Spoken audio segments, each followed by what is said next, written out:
From the Ticats Audio Network, this is Ticats Today with RJ Boradhead. Thanks for joining us for Ticats Today. I'm RJ Boradhead, filling in for Louie Butko, who's on special assignment. Louie will be back next week. I'll be around tomorrow as well for Ticats Today. So it is Wednesday, October the 5th, and the biggest game of the season is coming up on Friday for the Tiger Cats and for the Rough Riders, for that matter. Huge implications in that one for the playoffs, and it's in the East Division. The Riders cannot qualify for the playoffs in the West Division. They have to try to cross over. And at one point this season, it looked like there would be a crossover for sure. But that is definitely in doubt. The Riders had a 4-1 start. They've gone 2-8 since, including 4 straight losses. And the Tiger Cats are within 4 points of the Rough Riders. And they do have a game in hand. So that game on Friday, 7:30 at Tim Hortons Field. You will want to be here. If you can't be at Tim Hortons Field, of course, listen on the Ticats Audio Network. Myself, RJ Boradhead, and Luke Tasker will have the call. So much riding on this game as the Tiger Cats are trying to finish third. There's an outside shot they could get to second in the East Division, but they need a lot of help from other teams playing Montreal, and it is a little bit unlikely, but the best bet is to avoid the crossover and finish third in the East Division. So pretty exciting. Tiger Cats have 4 games remaining, a 4-10 record, so it has not been a great season, but that doesn't matter now. These final 4 games, if the Tiger Cats have found and figured out what they need to figure out, they will be just fine. They will make the playoffs. They can win their final 4 games, and it doesn't matter what Saskatchewan does. The Tiger Cats will be in the playoffs. Riders have to outright have more points than that third-place team in the East Division, and the Riders only have 3 games remaining. So, again, this game on Friday between the Riders and Tiger Cats, just so impressed by the schedule makers. There's so much riding on that one, and it's going to be a cooler evening. Still not bad for October, but we'll definitely update you on the weather as Friday comes closer. Tiger Cats fans, it's time to ride on our strength. From now until October 13th, purchase 4 eligible Hercules passenger or light truck tires to receive a $100 Ticats rewards card and be entered to win our road trip sweepstakes. Available at participating Active Green and Ross Ontario locations or visit HerculesTires.com/AGR rewards. Coming up on Ticats Today, we will talk to Andy Fantuz. A brief television appearance on TSN. Of course, Andy spent 6 years with the Rough Riders, spent 6 years with the Hamilton Tiger Cats, so he's very familiar with the pressure playing in both cities. But we'll talk to Andy about the pressure the Riders are under of potentially missing the playoffs as Grey Cup hosts. That would be very difficult for that franchise to digest. So much riding on the game for the Riders, too. So it will have a playoff atmosphere at Tim Hortons Field. Cannot wait for that game.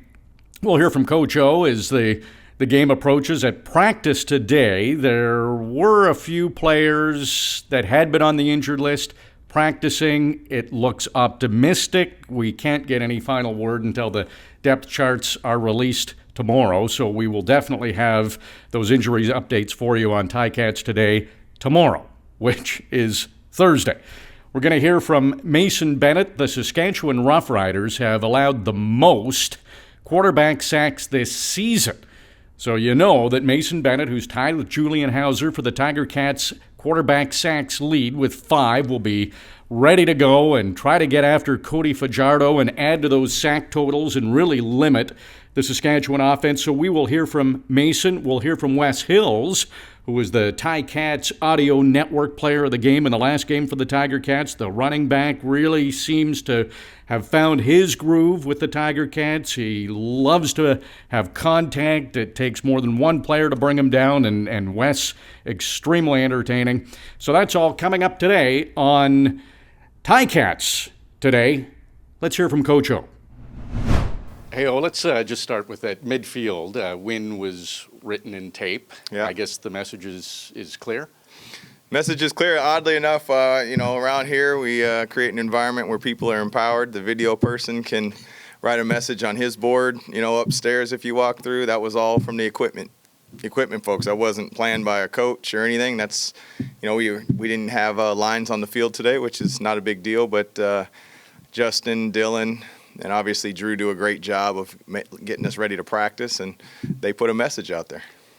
Sports is great because you never know. We played 14 games, and they don't mean a lot now. It's these last 4 games that mean everything. What have you learned from the previous 14? Well, that's probably a long show, but you learn lessons every week, right? And it doesn't matter win or lose, you take lessons with you. So, as we move forward, it's really about the next game. I mean, I know that's what I've said all year since I've been up here as a head coach, because really that is what it is. And if you really rewound it back when we were having, lots of wins, it's the same thing. There's no carryover. So you learn from the mistakes. You learn from the things you did well. You learn as coaches how we practice. You take all of those things, and then it brings you right here. So we've seen different scenarios this year. Sometimes you go for points when you're there. Sometimes you maybe stretch it a bit and try to get the touchdown. We've seen it work. We've seen it not work. Right. What goes into those decisions, especially now with such an important game coming up? Yeah, just kind of where you're at that point in time, where you may be struggling, where you're trying to get over the hump, where you're trying to gain a possession, trying to spark something. So, each week presents its own type of scenario. So there were a couple weeks where the whole football team knew that if we were, third down in certain situations, we were going for it. And we weren't hoping to get it. We were expecting to get it. And then there's times when it doesn't make sense, when the game unfolds and it just doesn't make sense to do it. So that's kind of the backdrop as to the why. When the schedule came out, who would have thought that an October game against Saskatchewan would have such importance in the East Division? Mm-hmm. How exciting is it to be going into this game and throw the record out the window and have a chance to win and get yourself right back in the playoff mix? You said it. It's exciting, right? That's what it is. It's an opportunity to capitalize, and you can not only ask for opportunities in life and in this game, and we know what's in front of us and all that, but all that really matters is this meeting right after, and then obviously our preparation tomorrow, and then 7:30 is the test. So it's exciting to be in this situation, and we got our home crowd behind us, and I'm excited for the challenge. I'm excited to see how we respond. We're going to talk to a couple of players later. Just want your thoughts on Mason Bennett's season. Yeah, I think Mason he's grown. First of all, he's been healthy. He's been healthy the majority of the time, definitely banged up, but he's learned how to condition his body to play 20-plus weeks of football. And with, sometimes the best experience and the best teacher is, obviously playing and being out there. And so, been proud of him and just his approach. I know he's become a smarter player. The game's slowing down for him a little bit. We ask a lot of our ends. We're just not going around. We might twist. There's a lot of pressures that we bring and that sort of thing. So, his best football's still ahead of him. Really proud of his just how he's matured and how he's handled situations. And, and also it's different when you're being game planned for than when you're just spot playing. It's a whole different realm. So he's going to learn how to counter what they counter with. And so super proud of him. He's a great man. And Wes Hills, I know it was a losing effort, but he was the player of the game for the Tiger Cats. And since he's been in, it has really rejuvenated things in the running game. And he seems like a guy that takes more than one player to tackle him. Yeah, it's kind of, if you remember, I think it was maybe the Edmonton game at Edmonton last year when Don Jackson kind of took the reins and changed our running game a little bit. And I'm kind of seeing that a little bit. I think we're seeing that a little bit with Wes. And, and the other thing is he's fresher, right? When you don't have a lot of miles, you're going to be a little bit fresher. Our O-line has changed a little bit. And I thought Don did an outstanding job for us up to a point. And sometimes you make changes, and so proud of Wes and where he's at, but we feel like we have two quality backs. The update on Dunbar wasn't there again today, right? No, Dunbar, another personal day for sure. Will he? Yeah, we'll release all that. If it's 80 that goes in for him, which was happening today. Yeah. Talk a little bit about what he brings. I mean, he's sort of one of those guys that none of us know anything about. Yeah, so Terry's a guy that obviously we've had marked in the personnel department. And again, like I alluded to yesterday, you always have people targeted, but it's when they're willing to come up, their availability, and that sort of thing. And sometimes that's a process, and sometimes you hit on it. So, Terry's a guy we had bookmarked there, and he was willing to come up, and he brings a unique skill set. I think he's a great combination of fast and quick, natural catcher. And but he hasn't had any contact and not anything, no CFL experience. So if we have to go that way, looking forward to what he may bring.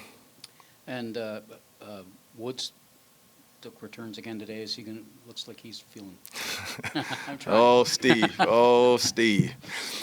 Yeah, Woods is looking better. I said he's looking better. Again, we always wait till after to make the decision, and that's in all sincerity, because some people, when you're on the side running, it's a lot different than when you go through a whole practice and when you're cutting, and sometimes people just don't feel well. Indications are that he's feeling pretty good.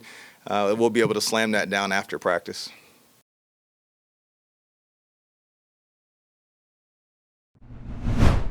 Mason, just do you pay attention to the opposition and how many quarterback sacks they've allowed in the season? Do you look at that statistic going into games? Oh, I mean, we look at every statistic you could possibly think of, trailing back from the last 5 years to the last 5 weeks, right? So definitely, any team we face against, though, we believe that we can get sacks, and this is definitely a team that we can do that against.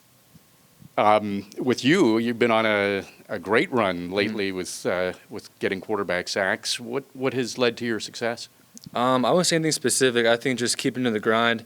It's a long season. You got to kind of get in routine, and just keeping with that and believing in my teammates. My team is believing in me. I think it's just kind of showing up now at a good time. Has the game slowed down for you a little bit in your second year? Oh, definitely. I think even playing last year, getting some inside reps, I think that really helped me this year playing D-end. And then having some great linebackers behind me, and the coaches always have a great game plan, and I think that has really helped me develop as a player this year. Have there been any teammates that have kind of been a mentor to you in your first couple of seasons? I can't even put it on one guy. I mean, last year having some vet D-ends, this year having some vet interior guys, having Jovan, the best middle linebacker in the league, behind me. I think it's when you have great guys surrounding you, I think it's hard not to be great. So I can't really put on one person, but having great coaches and great teammates around me has really helped me. I think Tiger Cats fans, and when I'm calling the games, it seems hard for the other team to run against you guys, and it all starts with the defensive line. How much pride do you take in that? Oh, it's massive. First down, if you can win on first down, you can usually win the game. And when we have a rotation with Ted and the two other guys inside, it's hard to run against those guys. So those guys have been great inside, and having the DNs and the rotation that we have, it's been great too. So that's definitely an emphasis every week. And with a 4-10 record, 4 games to go, and you still have a chance. What does that feel like? Come to work every day, get to work, do the best you can do, and just play Ticat D. For both teams, this is close to a must-win. I would call it a must-win. I don't know what players do. What do you think? Every week from now on here is a must-win. So, like you said, I think they probably have the same mindset as well. Wes, a couple of games under your belt this season as a starter. How do you feel about your performances so far? I feel, I'm never satisfied. I always feel like I can, turn it out just a little more, do everything I can to help, put this team in a position to be successful. I feel like I've taken advantage of the opportunities I've gotten. I'm a hard critic on myself, though. I feel like I left a lot out there, so hopefully I can build on that going into this game. So the best is yet to come? Yeah, best is yet to come. I feel like I'm getting better each game. So, with that great line we got up front, blocking, receivers too, man, they make my job look easy. So they take a lot of the load off for me, you know what I mean? So, yeah, answer that question. Speaking of blocking, when people look at a running back, usually look at the rushing yards and the statistics. How much pride do you take in when you're called on to block? I take a lot of pride in it, man. Really, you just either going to be the hammer or the nail, you know what I mean? And I'd rather be a hammer. A lot of the linebackers during that time, you block and they try to take your head off. So, how do I want to word it? Mix it up a little bit. Be the hammer. Hit them a little bit. They can feel you all game. It's a long game. 4 quarters of nonstop hitting. running the ball, whether it's blocking, no linebacker, no defense wants to deal with that, And that's not only when you're blocking, right? When you have the football. Oh yeah, when I'm running the ball too, whether it's running or blocking, I look at it the same way. I wanna make sure you feel me every play. I wanna make sure that I'm here and you got to deal with me all game. Do you find that creates space as the game goes on? I think it does, man. I mean, you keep laying it on them, hitting them. They'll start second guessing before they blitzing off the edge or looping if they're stunning. They'll. Oh man, this back is gonna hit me. I got to make sure I bring it, or I got to, be weary of it. So that's what I want to bring, to this team. That make sure that the quarterback know we're gonna be protected at all times. Even the lineman, I'm gonna make you right. I'm the Band-Aid. It's my job to make you right. You know what I mean? So when I'm calling the games, I said this to you in the post game after the last game that it really seems that one defensive player can't bring you down. Is that your attitude too? Yeah, that's my attitude, man. You just got to be a physical dude. Just got to make sure one person can't bring you down. It's got to be the team. You know what I mean? So, and that weighs on the defense. And they know one man's not going to bring you down. They got to bring help. Over time, I'm going to break some big ones. You know what I mean? So just got to keep punching them in the mouth. So much riding on this game on Friday against the Riders. What are you feeling going into an important game like this? Sure. Honestly, the way I feel, I approach every game the same way. I just want to take your head off at the end of the day. I just want to go out there, be physical, play fast, play smart, do everything I can to help this team. This is going to be a big game for sure. The media's going to make it bigger than it need to be. But, yeah, man, we ready. At the end of the day, we ready to play. You ready to go. I say we because at the end of the day, I'm up here. I'm speaking, but I'm speaking for my team, behalf of my team. So, yeah, we're ready to go. We're ready to go. You ever use the word must win? Must win? Yeah. I'll use the word as a must have by any means. But, yeah, this is for sure a must win game. We got to have it, like I just said, by any means. It doesn't matter how we get it done, how it looks. As long as you walk away with that dub, that's all that matters. What do you see in them? I mean, you watched the first game, I guess, and they got to 8 times on the sacks, which mercifully been a whole bunch better the last few weeks. Right. Really, they played a different team, right? We have a lot of extra pieces that we added, that this organization has added and helped put us in position to be successful. I feel as though if they think that they're going to play the same team they played at Saskatchewan, they'll be rudely mistaken. You know what I mean? So, yeah. Having Lawrence back, does that Always. do anything for the other 24 guys, the guys that are Yeah, offensive he brings a whole different dynamic to the team, man. He's dynamic, whether it's just his play or just bringing that energy. You know what I mean? So, it's great to have him back, for sure. Joining me now is Andy Fantuz of the Ticats Audio Network, and a guy who is very familiar with these two teams, Saskatchewan, Hamilton. Andy, this is who makes this schedule? Game 15 of the season for the Tiger Cats. Who would have thought a Riders-Ticats game would have so much importance in the East Division? It's just crazy, and you have ties to both of these teams, so you might have some insight, right? Yeah, these both of these franchises and organizations are very close to my heart, and this game 4 years ago was the game I retired at. Of course, it played 6 years in for both teams, and it means a lot to me in many ways, I guess. And of course, like you said, for the East Division, it doesn't all come down to this, but it basically all comes down to this. I mean, we're going to see who wants it more. Both teams have been very fragile lately, I think is a nice way to say it. And it's hard to predict exactly what's going to happen, but you couldn't ask for a better setup for Friday night's game. Yeah, and that's a good point, Andy. It's hard to predict, and I think Ticats fans and probably Riders fans feel the same way. There's been good and there's been bad, and for Ticats coming off that Winnipeg game, I think the positivity was at an all-time high for this season, and then the tough loss following that. So, and now a bye week.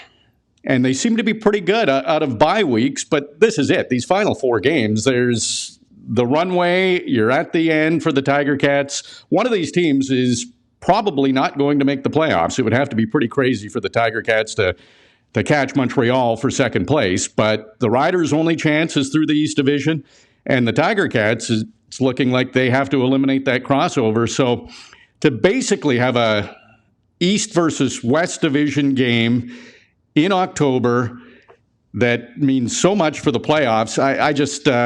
I'm excited. I'm pumped. It's one of these teams is probably not making the playoffs, and I think Friday goes a long way in deciding what team that's going to be, don't you? Yeah, it is a playoff game, even though there's still 3 weeks after this week remaining, which is crazy to think about. You talk about good and bad for the Cats. It almost feels like there's been more of the game time has been good this season. It's just when it goes bad, it's really bad, and they'll be good for 3 quarters, and then just have a 5-minute or 10-minute stretch that's really bad, and then all of a sudden they lose a game that seems like they were dominating or had a great chance to win, and that's happened over and over again. And you never want to say you should have won a game because your record is what it is, and you are what your record says you are. Those are famous words of famous coaches. So, unfortunately, both these teams are Saskatchewan's definitely on a downward slide. There's a lot of turmoil going on internally, I think, basically since the Marino situation. I think it was very strange, the way that all went down.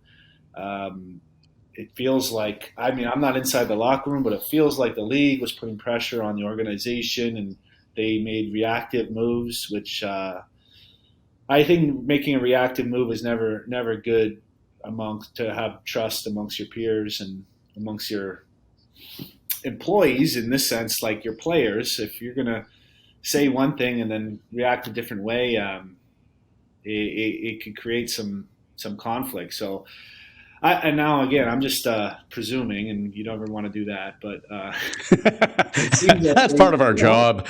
It seems like they're a good team. I mean, we played them in week 1, and the Ticats and played them in week 1, and they're a solid team. They have a great defense. When Cody shows up, which hasn't been that often lately, they have they have a lot of weapons. So it's almost a shame for either of these teams not to make the playoffs. But the reality is that that's going to happen almost for sure. And so this is essentially a playoff game for the Ticats. Yeah, they come off the bye last time after a disappointing back-to-back with Toronto, and a heartbreaking loss with Montreal before that. So a 3-game skid, go into the bye, come off, and just have the best game in recent memory, and then go to Montreal feeling all confident and not necessarily lay an egg, but just don't keep the pedal to the floor and have that killer instinct. And then on the flip side, like Montreal is really, really getting hot these days. So you got to give them credit, but Ticats had another reset, another bye week. So we'll see what it brings. I mean, we'll see what this team is made of. It's time. You'll talk about when is it a must win? Like, this is it. This is it. If you fall 3 games behind and you essentially have to win out and hope Saskatchewan loses out, that's not a position you want to be in. Yeah, that's probably the easiest way to explain it in the scenario if the Tiger Cats don't win on Friday. I know you love this stat about since the Ticats audio network has been in existence, the Tiger Cats have never lost a game after a bye week. We leave out the part it's 4 buys, but this will be the 5th one. But, why have all the details? It just sounds better. It sounds big. Why do you think they have success coming out of these buys over the past couple of seasons? I don't know.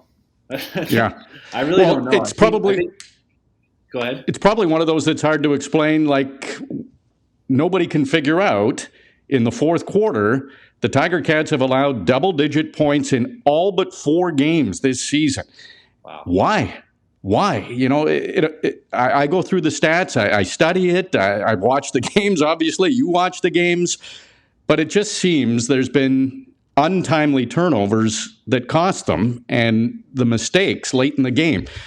Yeah, it's like it's a lack of focus when the exhaustion comes in, and when after halftime coming out and just really digging deep. And so I guess when they go into a bye week, you get refreshed, and maybe you have a little more focus. But even in that Winnipeg game, there was a few series in a row that it seemed like it was slipping away. That's what made it so great of a win, was because they were able to bounce back from that negative trend within that game, in that third quarter, or even in the third going into the fourth quarter. So things were looking very promising. And when they're playing like that, I mean, they can beat anybody in this league, and we know that. But you could say that about a lot of teams. Yeah, well, it's a great point, because the Tiger Cats were up by 24 points on the Blue Bombers, and they closed the gap to 10 points, and it had that same feeling of some of the previous games. But you're right. Fortunately, the Tiger Cats were able to have a better fourth quarter. They have to have a better four quarters against the Riders. And you talked about the Riders struggling. They got off to a 4-1 start this season, and they've gone 2-8 since. 4 straight losses.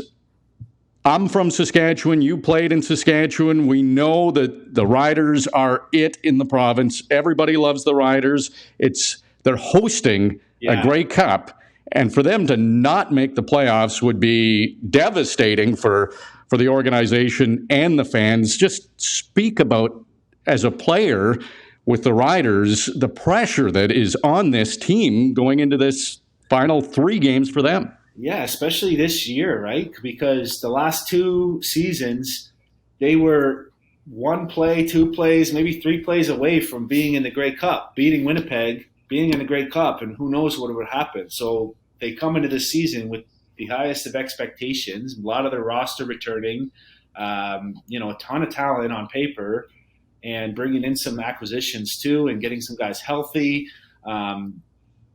And starting that fast, and it's just mind-boggling. And I tell you, it'd be tough to be in that city as a player if they lose this game or don't make the playoffs. It's a crying shame. But you got to look at the Ticats in the same kind of breath.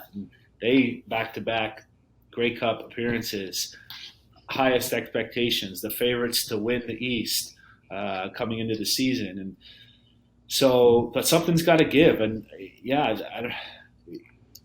it's really just unfortunate, because you'd love to see these 2 teams playing in the Grey Cup, to be honest. Yeah, exact. 2 of the best fan bases in the CFL, so it would be good, but it looks like only one of the 2 teams is going to make the playoffs, and it's kind of interesting because they've both had struggles, and when a team has struggles, you almost are walking on eggshells. You don't want the game to start going sideways, because it can snowball. So I guess the key is for one of these teams, let's say the Tiger Cats, Riders have lost 4 in a row. How do you eliminate the Riders' hope in the game? Yeah, you got to keep that foot on the gas. And I think that's where, you talk about the focus when things start sliding, and that's probably where you miss guys like Simone the most, and those vets who've kind of been through the grind. And not saying the Cats don't have these kind of guys, but now like Dylan Wynn's not going to be playing either. These are the main crew that sort of is that gel, and you can't really like Kyle Wilson's playing great football. But I'm not sure how much of this he's bringing, and I don't even want to talk about Kyle, because he's doing a great job filling in. But I'm just saying, like, the leading tackler in Hamilton Tiger Cats history is out of the lineup. He's out of the lineup, and yeah, so you may just lose some of those intangibles that you can't really explain or quantify, but there's something not quite there, because I'm a big fan of Coach O and the way he he manages and leads, and really he leads by example. Like, he's not just a talk the talk kind of guy. He carries himself in a way that there's no, I feel like you have to buy into it because he lives it. And when someone is that genuine, and I truly believe that, like, I think he's the right guy. And so somewhere there's some dysfunction, and you could, on the other hand, you could easily say, oh, well, there's 10 games that 2 plays differently. The record would be a lot different. But I don't like going down that path too much. It's fortunately it's not too late. Fortunately, they can still control it. But they got to win this game. They have to. Yeah. So we can call it the must win then. I'm willing to call it the must win. Yes. All right. I like it. Must win. And I guess you don't actually control it because Saskatchewan could still beat Calgary a couple times and get there. But Tiger Cats could win. They'd have to win all their games. If the Tiger Cats win all their games, they're fine. But they've won 4 games this year. To win their final 4 would be great going into the playoffs. But you look at the odds, that would be tough. Yeah. So you still control it, but you don't want to be in that position. So this is a must win. You got to beat the team. Otherwise, I mean, even if you get there, you're not, you don't like your chances. Well, I shouldn't say that. All you got to do is make it to the dance. All you got to do is make it. That's right. Friday. Yeah, exactly. We'll see what Tiger Cats show up on Friday. That'll be the huge key. It can, we can throw those first 14 games out the window potentially if the Tiger Cats find their game at the right time.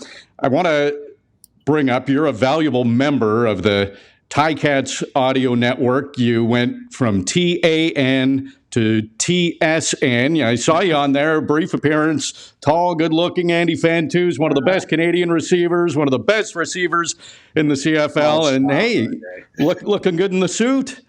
Thanks, buddy. They make you wear a suit. Thank you. Yeah, I had an opportunity to go and kind of shadow in the studio the past weekend when the Ticats were on a bye. So I jumped all over it and just kind of did a lot of learning and asking questions to the panel and the crew there. So it was an awesome experience, and I'm really fortunate to have been able to do that. Had a lot of fun, and I didn't actually know I was going to get any airtime, so that was sort of by surprise. And good thing I did bring a suit just in case. Yeah, well, you're getting lots of experience with the Ticats Audio Network. Your football knowledge is great, and what I love about professional athletes who go to media, you get told something once, and you learn from it. You're coachable. Professional athletes are very coachable. Rarely is the same mistake or can't say mistake, really, or maybe a rephrasing of words or whatever, forgetting to turn on your mic, little things that rarely happen after you do it once. So it's you're very coachable. I'm sure TSN will find that out, but we need you on Friday, Andy, and we're looking forward to hearing you on the pregame show and the postgame show with Bubba O'Neill. Well, RJ, you've been a great mentor for me. You're the GOAT, man. So I love working with you and the rest of the guys, so I can't wait. And let's hope for an exciting, thrilling game. And I wouldn't be surprised if it gets a little edgy out there, trying to get under each other's skin, try to get some penalties or just some. I wouldn't be surprised to see some fighting within the sidelines of the team, one way or another. So discipline is going to be a big one in this. And I'm not giving away one of my 3 keys. Don't worry. Got to tune into the pregame show for the Andy's 3 keys. Andy, thanks for doing this. Thanks, RJ. I really appreciate it. It's been fun. It's always great to chat with Andy Fantuz. Can't wait to call this game on Friday. So much at stake. At 7:30, Tiger Cats host the Rough Riders again. Get your tickets. Come to the game. Get to Tim Hortons Field, ticats.ca. That'll lead you on the right track to get your tickets. If you can't get to the game, please tune into the Ticats Audio Network. It is going to be a good one. You could win a trip to the Ticats October 29th away game in Ottawa with Journey Rewards. Simply hit ticats.ca/journey-rewards to enter to win 2 tickets on Via Rail, hotel and game tickets, plus a chance at other prizes, including an autographed Ticats jersey or $250 gift card to the Ticats shop. Go on the road with the Ticats to Ottawa with Journey Rewards. And that is the final road game of the season for the Tiger Cats. It could decide a playoff spot. There could be a lot on the line. So definitely take part in the Journey Rewards road trip. Okay, so coming up on Thursday on Ticats Today, going to talk about some statistics as far as the crossover is concerned and get a little more in-depth with the Riders and Tiger Cats game that comes up on Friday. We'll have some injury updates for you, so that'll be great as the depth charts will be released. I'll also have Ticats This Week with Luke Tasker, so we will tee up every little nuance of that game for you, so you're all set for Friday's game against the Saskatchewan Roughriders. The pregame show is at 6:30 Eastern Time on the Ticats Audio Network. That's with Andy Fantuz and Bubba O'Neill, and then Luke Tasker and I will have the call at 7:30 on Friday on the Ticats Audio Network. Thank you so much for listening to Ticats Today. Ticats Today can be heard every weekday, and we would like to hear from you. Email us at gameday@ticats.ca. Have a question or an opinion? We want to hear it. That's gameday@ticats.ca. Subscribe to the Ticats Audio Network on Spotify or wherever you get your podcasts.